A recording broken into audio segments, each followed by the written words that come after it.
जय हिंद, नमस्कार, प्रणाम, अस्सलाम वालेकुम दोस्तों। कैसे हैं आप लोग? उम्मीद करता हूं कि बहुत ठीक होंगे और आप लोगों का तैयारी भी ठीक चल रहा होगा।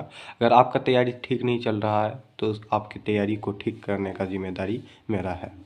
तो आज हम लोग शुरू करेंगे क्लास 12th का चैप्टर 1 से। जो भी इम्पोर्टेंट टॉपिक्स है उसका एक topic by topic, question by question उसका आंसर को समझेंगे और ट्रिक के साथ याद करेंगे। बहुत ही आसान शब्दों में इसका आंसर को हम लोग पढ़ेंगे, ठीक है। तो नोट्स फॉर 2026 टॉपिक 01 हैशटैग आज का हम सब का टॉपिक है। एक प्रश्न संख्या 1, सबसे पहले हम सब पढ़ेंगे हड़प्पा सभ्यता का परिचय, यानी introduction of Indus valley civilization, यानी हड़प्पा सभ्यता का परिचय अपने शब्दों में दीजिए। क्वेश्चन ऐसे पूछ सकता है, तो इसका उत्तर हम लोग लिखेंगे। बहुत ही आप लोग वीडियो में मेरे साथ बने रहिए। तो हड़प्पा सभ्यता को हड़प्पा सभ्यता इसलिए कहा जाता है क्योंकि इस सभ्यता की जानकारी के लिए सर्वप्रथम हड़प्पा का ही उत्खनन किया गया था। इस सभ्यता के बारे में जैसे ही पुरातत्वविदों को जानकारी हुआ तो इसका उत्खनन के लिए या इसका जानकारी के लिए सबसे पहले हड़प्पा का उत्खनन किया गया, तो इसलिए इसका नाम हड़प्पा सभ्यता पड़ गया।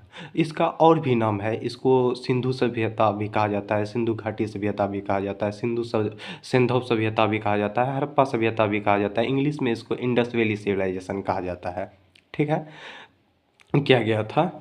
आज से लगभग 500 वर्ष पूर्व सिंधु विश्व की 4 आरंभिक सभ्यता में से एक थी। यह एक नगरीय सभ्यता थी। विश्व में जो 500 या 1700 ईसा पूर्व जितने भी सभ्यता का उजागर हुआ, जो भी निर्माण में आया, उसमें से सिंधु सभ्यता भी एक था। जैसे कि मेसोपोटामिया की सभ्यता हो गया, चीन की सभ्यता हो गया, रोम की सभ्यता हो गया। इसलिए आप अल्लामा इकबाल का एक नज़म भी सुने होंगे, यूनान मिस्र रोमा सब मिट गए जहाँ से, अब तक मगर है ना बाकी नामो निशान हो हमारा। वही सभ्यता के बारे में कहा गया है कि सिंधु सभ्यता का कुछ जो संस्कृति थी वो आज भी बाकी है। तो दिशा के अनुसार सिंधु सभ्यता का शहर, इसको भी हम लोग पढ़ लेते हैं। दिशा के अनुसार सिंधु सभ्यता पूछ सकता है, ऐसे ऑब्जेक्टिव में पूछ सकता है कि सिंधु सभ्यता का सबसे उत्तरी शहर कौन सा था। तो सबसे उत्तर में मोंडा, सिंधु सभ्यता का एक शहर है मोंडा, जो कि चिनाब नदी के किनारे था। दक्षिण में है देमाबाद, जो कि परवार नदी के किनारे है। पश्चिम में है सुतका गेंडोर, जो कि दासक नदी के किनारे है। उसके बाद पूरब में है आलमगीरपुर, जो कि हिंदर नदी के किनारे है।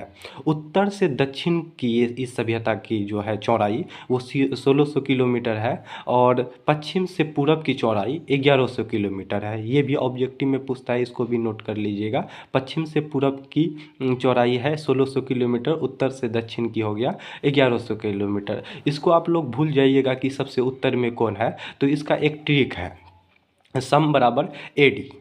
इसका ट्रिक है, जैसे मैथ में पढ़ते हैं सम, इंग्लिश में कहा जाता है एडी, एडिशन, एड। तो सम बराबर एडी। सम से हो जाएगा सुतका गेंडोर, उसके बाद म से हो जाएगा मोंडा, ए से हो जाएगा आलमगीरपुर, डी से हो जाएगा डेमाबाद।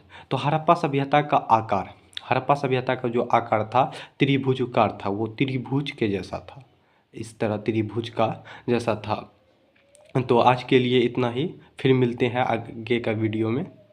Thanks for watching.